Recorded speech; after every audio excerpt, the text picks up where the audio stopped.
हरे कृष्णा। श्रीमद् भगवत गीता अध्याय 1 कुरुक्षेत्र के युद्ध स्थल में सैन्य निरीक्षण। श्लोक 43वां।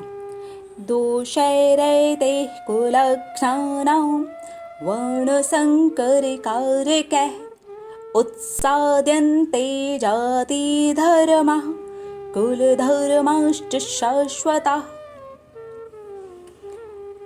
वर्णसंकर अवांछित संतानें, अवांटेड चाइल्ड।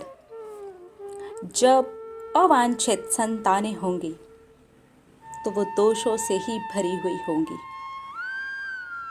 और उनके दोष परिवार तक को नष्ट कर देंगे।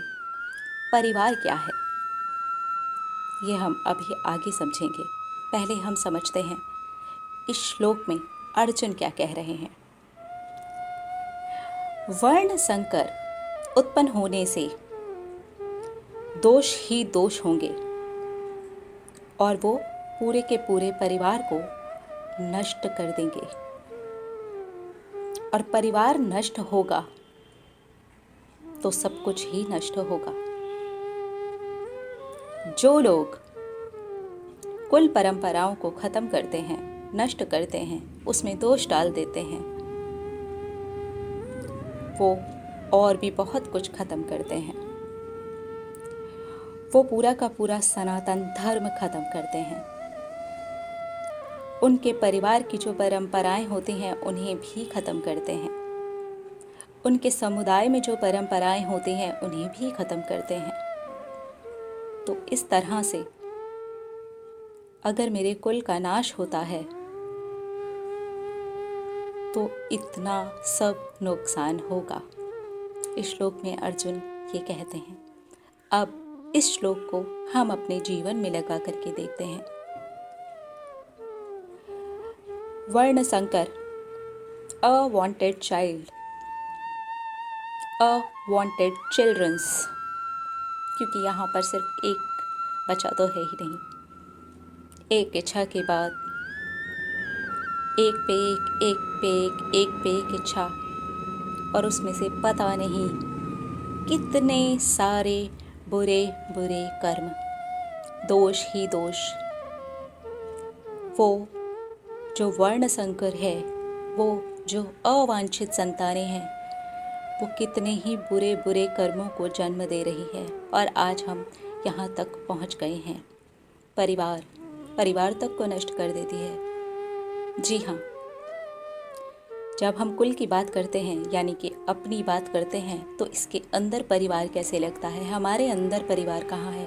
हमारी पांचों इंद्रियां, हमारी पांचों इंद्रियां। ये जो अवांछित संतानें हैं ना, सबसे पहले जिसका नाश करती है, जिसको अपने कब्जे में लेती है, वो है इंद्रियां। आँखों से कर्म करवाएंगी, सोच से कर्म करवाएंगी, छूने से कर्म करवाएंगी, बोलने से कर्म करवाएंगी।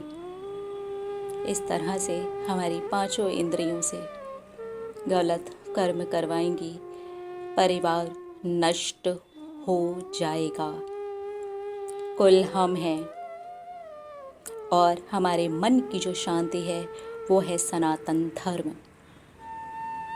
तो जब हमारे परिवार का नाश होगा, हम अपनी पांचों इंद्रियों से गलत कर्म कर रहे होंगे, जैसा सोच रहे होंगे वैसे एक्शंस ले रहे होंगे, कभी आँखों से, कभी हाथों से, कभी किसी और तरह से, तो कभी किसी और तरह से। इस तरह से अपने मन की शांति को यानी कि सच्चे सनातन धर्म को नष्ट भ्रष्ट करेंगे। फिर ये यहीं तक नहीं रहता है, सिर्फ हमारे मन की शांति तक नहीं रहता है, इस समाज में भी जाता है। ये समाज में कीड़ों की तरह से पनपता है।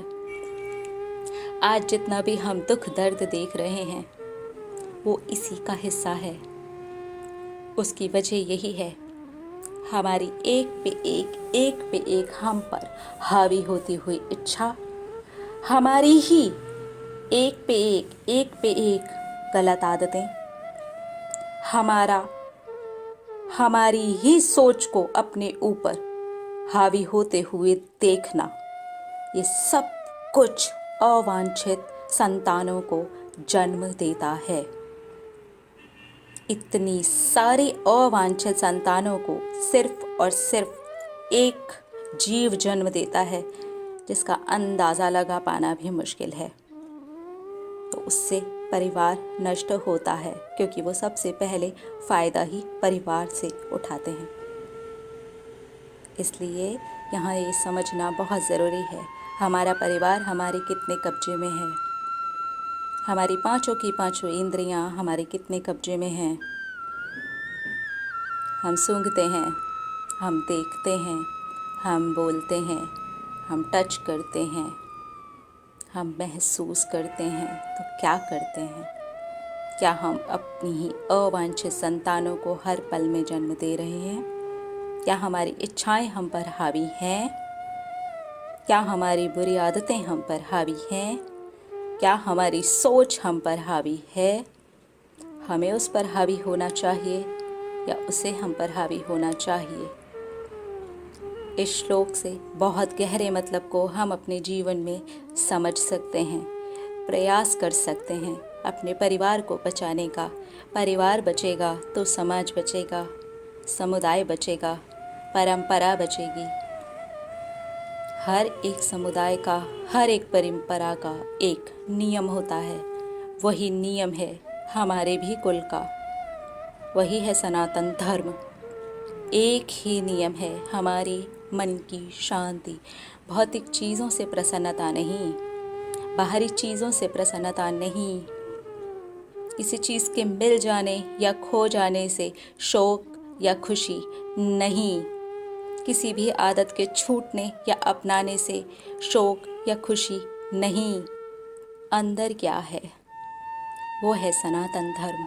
उसकी रक्षा तभी होगी जब हम अपने परिवार को संभालेंगे, अपनी इंद्रियों के ऊपर ध्यान देंगे, अपने ऊपर ध्यान देंगे, तो धीरे धीरे करके अवांछित संतानों को उत्पन्न होने से हम स्वयं रोक देंगे।